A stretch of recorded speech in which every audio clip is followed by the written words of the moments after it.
Katie Thurston and Tyler Norris are shaking up Bachelor in Paradise and the results of Clayton Echard's paternity test. Hey everyone, welcome into your Bachelor Nation news recap.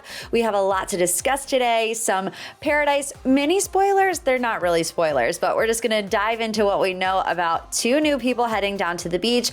And also Clayton Echard has a big update in what I think is one of the wildest stories in Bachelor Nation of the year. But before we get into it, if you are new here, please be sure to subscribe to our channel, ring the bell so you never miss out on any Bachelor Nation updates.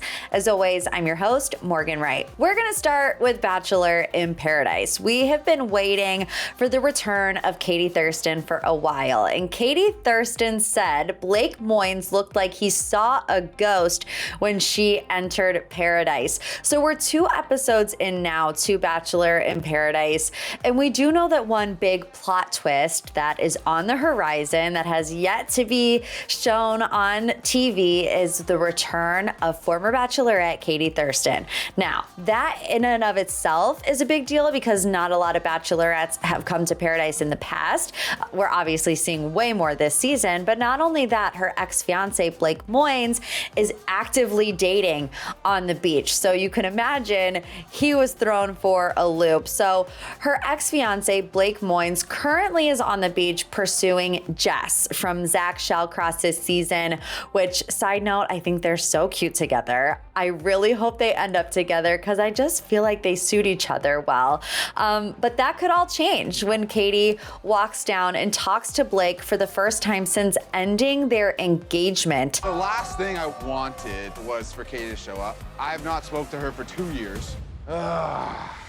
So that was a big question mark when we all saw the trailer. Why was Katie going down there? How long had it been since her and Blake talked? Have they talked since their breakup? And it's been revealed over the past couple of weeks that they actually hadn't.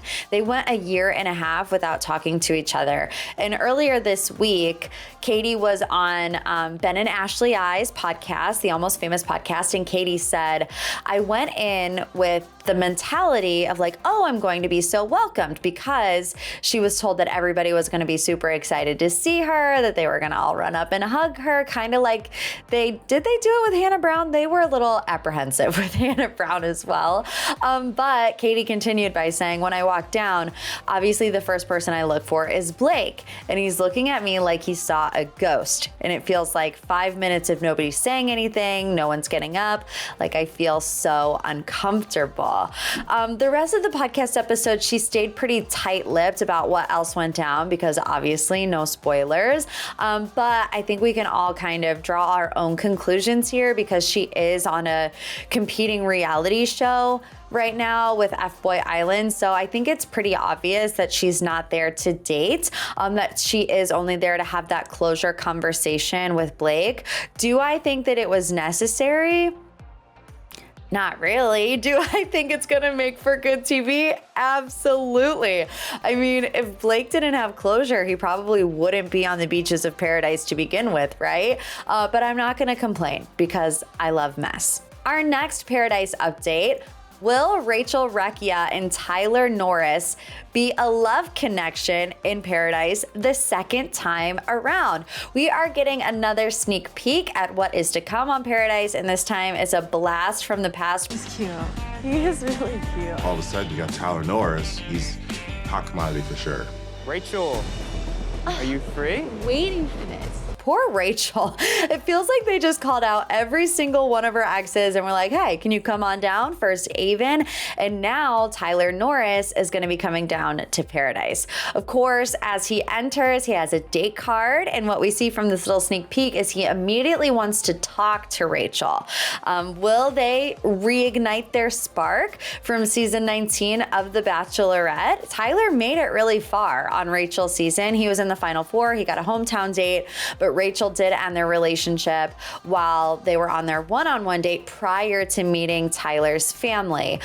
Sean, who is Rachel's current love interest, doesn't like it too much. He's seen saying that Rachel is my only connection at this point, right? And I think I'm hers. I'm feeling a little anxious, a little nervous. Is there still a spark there? Almost to me, it seems like there might be some unfinished business. Now, this could really go one of two ways. Tyler could be interested in pursuing things things with Rachel again, you know, without the distraction maybe of Tino and whoever. I can't even remember who Rachel's final four was, but you know, we've seen that a lot where somebody picks somebody in the end and then they go back to their second choice. I don't know if they've ever gone back to their fourth choice. Pilot Peter did with Kelly Flanagan.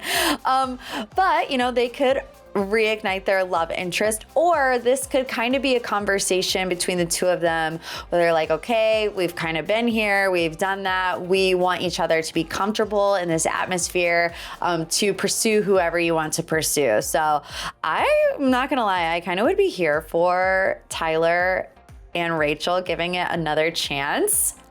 I think that they're really good together too. I don't know. Time will tell. I'm really interested to see what goes down there too. And speaking of Rachel's exes, we have one final headline to get to, and that is about Clayton Echard. So Clayton Echard has revealed the results of his paternity test following a woman's lawsuit. So the Bachelor star announced that he received results from a paternity test he underwent in response to a paternity lawsuit from an Arizona woman who alleged she became pregnant with twins after engaging in sexual activity with him. Clayton, this has been going on for quite some time. In fact, he references it in this video that I'm about to talk about, that it's been going on for 5 months, but Bachelor Nation really just found out about it a couple weeks ago, and it is probably the wildest story of the year. It's a lot of he said, she said. You know, Clayton was like, it's impossible. She's saying it is possible. So Clayton went on Instagram on Friday to reveal what he said was big news, and he called it good news. He was very animated in his response, saying, "What's the good news, Clayton?" Well, the results came back early, and they said little to no fetal DNA present.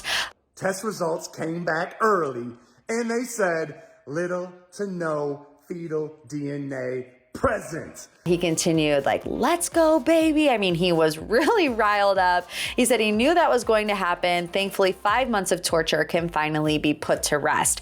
But can it? Because the woman in the lawsuit is saying that this isn't over yet. She told Us Weekly in a statement that same day that the lab that ran the paternity test informed her that, quote, there was an issue with her sample and that they needed another sample from her, which she would be giving to them first thing on Wednesday.